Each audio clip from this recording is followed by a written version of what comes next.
अस्सलामुअलैकुम to everyone and welcome back to my YouTube channel. तो जनाब, क्या हाल चाल है आप सबके? मुझे उम्मीद है आप सब बिल्कुल ठीक हैं और मेरी दुआ भी यही है कि आप लोग जहाँ रहें खुश रहें, आबाद रहें और मुझे भी अपनी दुआओं में ज़रूर याद रखा करें। तो जनाब, यहाँ शाम के वक्त है और हम जो है ना बिल्कुल इनफॉर्मल वे में अपने गोलगप्पे एंजॉय कर रहे हैं। और शाम का वक्त ऐसा वक्त होता है कि जब आपको फिर से जो है ना हल्के हल्के भूख लगना स्टार्ट हो जाती है और क्योंकि मील में गैप आ जाता है, तो जो लोग डाइट पे होते हैं वो तो बेचारे सब्र का खून पीते रहते हैं। और मेरी तरह के लोग जिन्हें डाइट का ख्याल छू के भी नहीं गुजरता या उनके माइंड में भी नहीं होता डाइट क्या चीज़ होती है, तो वो अपना स्नैक टाइम बहुत ज़्यादा इंजॉय करते हैं। और जो लोग टी लवर है ना, जो शाम के वक्त चाय पीना पसंद करते हैं, और बहुत सारे पाकिस्तानी जो हैं वो शाम के वक्त चाय लाजमी पीते हैं। और शाम के वक्त जब आप चाय लेते हैं तो साथ कुछ स्नैक बहुत मज़े का लगता है, और स्पेशली गोलगप्पे, दही भल्ले, समोसे, इस टाइप की चीज़ें तो बहुत ही ज़्यादा मज़े की लगती हैं। तो मैं स्टिल अपनी मदर के घर हूँ और मेरे 10 डेज़ जो है ना वो कंप्लीट होने वाले हैं, और मेरा ख्याल है मैं परसों जो हूँ ना इंशाल्लाह अपने घर चली जाऊँगी, फिर नेक्स्ट व्लॉग वहीं जाके शेयर करूँगी। तो यहाँ शाम का वक्त था तो मैंने सोचा कि शाम की जो रूटीन है ना वो आपसे शेयर की जाए कि शाम को अम्मी के घर में क्या चल रहा होता है। टोटल डिफरेंट रूटीन है अम्मी के घर में, बिल्कुल डिफरेंट। तो बच्चे जो है ना वो शाम को बाहर रोड पे अपनी साइकिलिंग, अपनी गाड़ी, मतलब अपने टॉयज़ इंजॉय करते हैं, और अबू जी जो है ना वो बाहर चेयर रख के बैठ जाते थे। थोड़ी हवा चलती है मतलब 6 साढ़े 6 के बाद, और फिर मगरिब तक जो है ना वो आधा पौना घंटा बाहर बच्चे भी खूब सारा इंजॉय कर लेते थे। और मुझे भी कोई टेंशन नहीं होती थी क्योंकि मुझे पता होता था कि अबू जी बाहर हैं और उन पर वो कड़ी नज़र रखेंगे, वो कोई काम भी ख़राब नहीं करेंगे और ना वो दूर तक जाएंगे। तो मैं बड़ी फ्री माइंड होकर रिलैक्स होती थी। बस मुझे छोटे को देखना होता था, मेरा दिल करता है जल्दी से ये भी बड़ा हो जाए और ये भी फारिस की जो है ना वो कंपनी इंजॉय करे बाहर जाके। अच्छा, बच्चों को बाहर भेजने के बाद जब मैं किचन में आई तो किचन में देख लेते हैं क्या चल रहा है। तो भाभी जो है ना वो आटा गूंद रही हैं, क्योंकि यहाँ पे जो है ना वो अर्ली डिनर रेडी हो जाता है। लाइक 8 बजे आपका खाना टेबल पे होता है और सब माशाल्लाह खा लेते हैं। तो भाभी जो है ना वो आटा बड़े टाइम पे गूंद लेती है, लाइक असर की नमाज के बाद ही वो आटा गूंद के रख देती हैं। जब उन्हें पता हो ना कि आज राइस नहीं बनने हैं तो वो आटा पहले ही गूंद के फ्रिज में रख देती हैं। उसके बाद जो है ना वो अपनी कुकिंग प्रॉपर स्टार्ट करती हैं। तो मैंने कहा चलें किचन का भी राउंड लगाते हैं, आपको वहाँ दिखाते हैं, क्योंकि आजकल मैं तो माशाल्लाह बिल्कुल फ्री हूँ, बहुत मज़े कर रही हूँ। बस मुझे जो है ना वो राउंड लगाना होता है और मेरा व्लॉग जो है ना बड़े मज़े से शूट हो जाता है। तो जब कमरे में आई तो अम्मी ने बोला कि कपड़े जो है वो स्टिच होकर आ गए हैं, तो तुम मुझे देख कर बताओ कि क्या टेलर ने बिल्कुल ठीक सी हैं। लाइक वो जो साइज़ उन्होंने दिया होता है ना तो उसके साथ मैयर करने होते हैं और देखना होता है कि जो उसको कहा था उसने वैसा किया या फिर कपड़ों का बेड़ा खर कर दिया है। तो आजकल कपड़े सिलवाना भी बहुत सर दर्द का काम हो गया, बहुत मुश्किल काम हो गया, इसलिए लोग जो है वो प्रेट लेना पसंद करते हैं।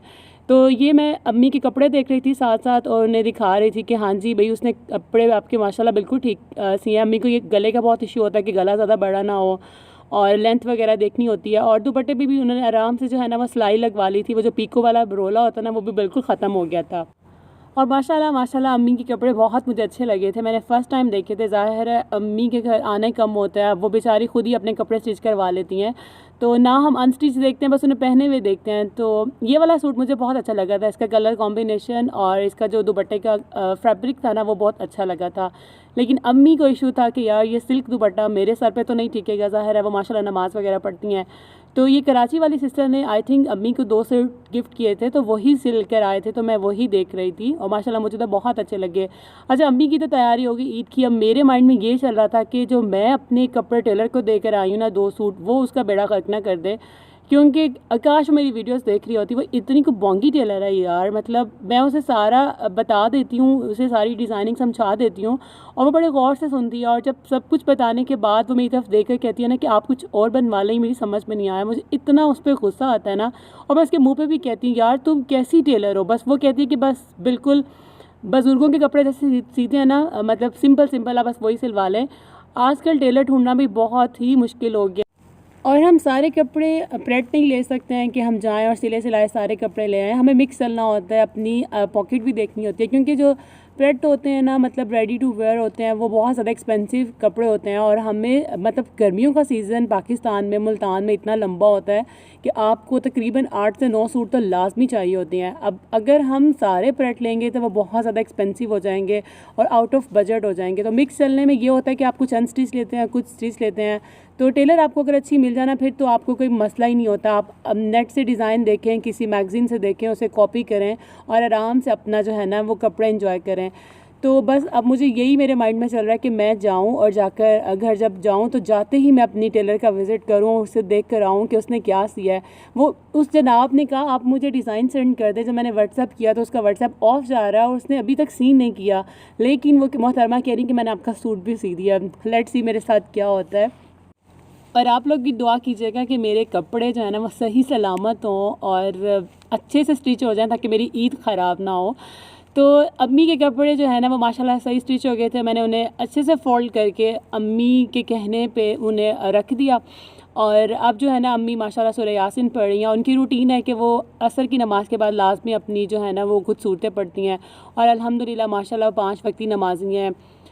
हालांकि उनका चलना फिरना बहुत मुश्किल है, लाइक मोहताजी होती है वज़ू करने की, आने जाने की वॉशरूम में, लेकिन फिर भी वो अपनी नमाज़ जो है वो मिस नहीं करती हैं। और वो मुझे भी आज हिदायत दे रही थी कि जो बच्चे हैं ना जो तुम इनके पीछे लगी रहती हो सारा दिन, इन्होंने तुम्हारे काम नहीं आना। तो आगे की भी तैयारी करनी चाहिए, आखिरत की भी सोचा करो। तो तुम लाज़मी कुरान पाक पढ़ा करो, चाहे तुम एक आयत ही क्यों ना पढ़ो, एक सफ़ा एक रुकू क्यों ना पढ़ो, लेकिन कुरान पाक को लाज़मी पढ़ा करो। तो मैं अम्मी की यही नसीहत अपने पल्लू बांध रही थी कि इंशाल्लाह मैं घर जाऊंगी तो अपनी कुरान पाक की रूटीन लाज़मी सेट करूंगी।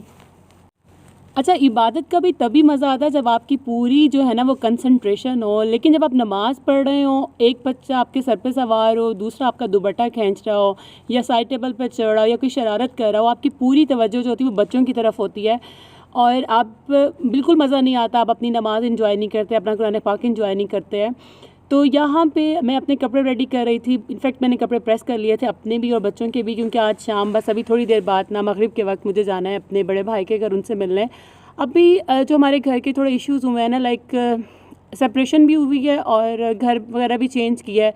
तो आप लोग दुआ कीजिएगा अल्लाह पाक आगे मेरे सब भाइयों के लिए और अम्मी अबू के लिए बहुत ज़्यादा बेहतर करे। तो उनका घर अभी ज़रा सेपरेट हो गया है और रेंट पे अभी, तो मैं जाके उन्हें फ़र्स्ट टाइम जाऊँगी, उन्हें विज़िट करूँगी, उन्हें देखूँगी। और बस मैं उसी की तैयारी में लगी हुई थी कि शाम का वक्त है, बस अब हम जल्दी से निकलें। और मेरा तो अब ये सीन हो गया है कि छोटे बच्चों के साथ मैंने जब भी कहीं जाना हो ना, मतलब मैं अपने टाइम से आधा पौना घंटा लाजमी लेट हो जाती हूँ, क्योंकि बच्चे ना टाइम पे कपड़े पहन रहे होते हैं, ना पैम्पर अपना लगवा रहे होते हैं और माँ ने भी थोड़ा सा टचअप करना होता है। तो बहुत मुश्किल हो जाता है 2 बच्चों को एक साथ हैंडल करना और बिल्कुल एक्यूरेट टाइम पर लेकर निकलना। तो यहाँ मैं आपको छोटा सा जो है ना वो क्विक रूम टूर देती हूँ। ये वाला जो रूम है ना, ये भाई भाभी का है, छोटे वाले जो मुझसे छोटे हैं। तो अभी कंप्लीट सेट तो नहीं है, अभी कर्टन्स वगैरह भी नहीं लगे हुए और अभी कोई न्यू क्लोजेट भी नहीं है, लेकिन मैंने फिर भी सोचा कि मैं आपको थोड़ा सा व्यू दिखाऊं। मेरा दिल था कि मैं आप लोगों को होम टूर देती, लेकिन आपको मैंने बताया कि अभी शिफ्टिंग वगैरह हुई है, अभी प्रॉपर सेटिंग नहीं हुई है, तो इसलिए मैं आपको जो हूँ ना होम टूर नहीं दे रही हूँ। तो बस मैं उनके रूम में आई थी तो मुझे मेरा दिल किया कि मैं आप लोगों से शेयर करूँ। और नई नई शादी हुई होती है ना जिन जोड़ों की, उनको देख कर ना मतलब मुझे अपना वक्त बहुत याद आता है। अब मेरे घर में भी जब देवरानी आई है ना, लाइक वो जब भी शाम को रेडी होती है या कुछ भी मतलब नया नया लग रहा होता है ना, उसके रूम में जाओ तो मेरी अपनी मेमोरीज़ बहुत ज़्यादा ना रिफ़्रेश हो जाती हैं और सारा अपना टाइम जो है ना वो माइंड में घूम जाता है। इनकी शादी को भी 8-9 माह हो गए हैं और मेरा ख्याल है जब तक आपकी शादी को 1 ईयर कंप्लीट ना हो ना, तो वो नई नई ही शादी होती है। और वो वाला टाइम जब आपकी नई नई शादी होती है ना, आपको समझने में, नए घर आने में, हर चीज़ न्यू होती है। आपकी लाइफ में एक नया इंसान आता है जिसके साथ आप सब कुछ शेयर करते हैं, तो उसको अंडरस्टैंड करने में वही टाइम गुजर जाता है। और जब अब इस स्टेज पे आके आप वो वाला वक्त सोचते हैं ना, जब बच्चे हो जाते हैं, फिर आप कहते हैं यार वो कितना अच्छा मज़े का टाइम था, लेकिन हम उसे एंजॉय नहीं कर सके। खैर इन बातों को छोड़ें, दोबारा से किचन में राउंड मैंने लगाया तो भाभी जो है ना वो खाना रेडी कर रही थी, साथ में हो रहे हैं चावल बॉयल और इधर उन्होंने बनाया कोई अपने स्टाइल का आलू चिकन शोरबा, साथ में उबले हुए चावल। ये वाला जो सालन होता है ना आलू चिकन शोरबा, इसको आप नान के साथ खाएं, रोटी के साथ खाएं, घर की रोटी, तंदूर की रोटी या उबले हुए चावल या फिर तड़के वाले चावल, ये बहुत मज़े का लगता है। और ये मतलब बहुत लाइट सा होता है। आप गर्मियों में ना ज़्यादा रोटी नहीं खाई जाती है, तो शाम की टाइम यही प्रेफर होता है कि राइस वगैरह बना लिए जाएँ। तो जो लोग राइस पसंद नहीं करते हैं, तो 2 ऑप्शंस हो जाती हैं कि आप ये ऐसा सालन बनाएं जो चावल के साथ भी चल जाए और रोटी के साथ भी। तो जनाब यहाँ हम आ चुके थे अपने भाई की तरफ और मैं फ़र्स्ट टाइम आई थी और यहाँ पे हमें फ़ास्ट फूड जो सर्व किया गया था वो मैं बच्चों को भी साथ खिला रही थी और ख़ुद भी खा रही थी। मैंने कुछ ज़्यादा यहाँ पे शूटिंग वगैरह तो नहीं की, 2-3 क्लिप लिए हैं, वो मैं आपसे आगे चल के शेयर करती हूँ। कि मुझे किचन में ना एक बड़ी मज़े की चीज़ लगी, मैंने सोचा कि मैं आप लोगों को दिखाऊँ, क्योंकि मेरे लिए वो बिल्कुल न्यू थी। यार ये एक बड़े मज़े की चीज़ है, ये चूल्हे के ऊपर एक मुझे नहीं पता इसको क्या बोलेंगे, लाइक ये हीट जो है ना वो किचन की वो बाहर निकाल देता है। जब आप कुकिंग कर रहे होते हैं, जो भी स्टीम बनती है किचन में, जो हीट पैदा होती है, और आजकल तो गर्मी है ना, तो ये इतना मज़े का सिस्टम है कि ये आप इसे ऑन कर दें तो साथ साथ सारी जो हीट होती है, सारी स्टीम वगैरह होती है, गर्मी टेम्परेचर वो किचन का बाहर निकल जाता है। जैसे लाइक एग्जॉस्ट होता था पहले, अब ये कुछ नई टेक्नोलॉजी आ गई होगी। खैर मैंने तो इसे फ़र्स्ट टाइम देखा था, मुझे इसका आइडिया नहीं था, और मैंने कहा चलें थोड़ा सा मैं आपको किचन भी दिखाती हूँ। काफ़ी मतलब बड़ा किचन था इनका, अभी खैर कुछ भी सेट नहीं हुआ था, सब कुछ मतलब बिखरा हुआ था, क्योंकि घर की शिफ्टिंग करना भी कोई आसान बात नहीं होती है। घर का सारा सामान एक घर से दूसरे घर में लाना, फिर उसे प्रॉपर ऑर्गेनाइज़ करना, इट टेक्स वेरी टाइम और बड़ा हार्ड वर्क होता है। हम अपनी क्लॉसेट ही सेट करने लगे ना, कपड़े फोल्ड करके सारे तरतीब से रखें तो हमारे 2 घंटे ज़ाया हो जाते हैं, तो फिर घर की शिफ्टिंग तो एक बहुत बड़ा काम होता है। अच्छा खैर ये भी एक बड़ी मज़े की चीज़ है कि इन्होंने एक पूरी अलमारी बनाई हुई, जैसे बर्तनों की अलमारी होती है, आप इसमें जो है ना अपने सारी क्रॉकरी रख सकते हैं कंप्लीट। लेकिन भाभी ने अभी फ़िलहाल ग्रॉसरी की चीज़ें रखी हुई थी, क्योंकि उन्होंने अभी कुछ भी सेटिंग वगैरह नहीं की है और कुछ बिखरा बिखरा सा किचन था। लेकिन धीरे धीरे सब कुछ सेट हो जाएगा। सबसे पहले तो इंसान खुद आकर अपना दिल लगा रहा होता है, अपने आप को सेट कर रहा होता है। एक जगह से दूसरी जगह में आके बसना भी आसान नहीं होता, तो फिर घर सेट करना, डेकोरेट करना, ऑर्गेनाइज़ करना तो बहुत बाद में आता है। और मैं भी जो जो चीज़ देख रही थी ना, तो मेरे माइंड में पुरानी यादें आ रही थी कि ये वाली चीज़ उस घर में इस जगह रखी होती थी। और यहाँ मैं अपनी यादों को इग्नोर कर रही थी, क्योंकि अगर मैं ज़्यादा सोचने लगूँ ना तो फिर बड़ी नॉस्टैल्जिक सी फीलिंग आती हैं, और इंसान को माजी में जाकर कुछ नहीं मिलता है, सिर्फ दुख तकलीफ़ मिलते हैं, और पुराना वक्त सबको याद आता है। लेकिन मैंने जो है ना अपनी सेल्फ़ कंट्रोल बहुत मजबूत कर लिया है, और मैं ज़्यादा माजी को याद नहीं करती हूँ। आप लोग भी अपनी मौजूदा लाइफ में माजी को घुसने मत दिया करें, क्योंकि इससे भी डिस्टर्बेंस पैदा होती है, आप सैड बनना शुरू हो जाते हैं, आपकी लाइफ जो है वो कम्प्लीट डिस्टर्ब हो जाती है। और बस खुश रहा करें, हाल जो है जैसा है अल्लाह का बहुत ज़्यादा शुक्र अदा किया करें।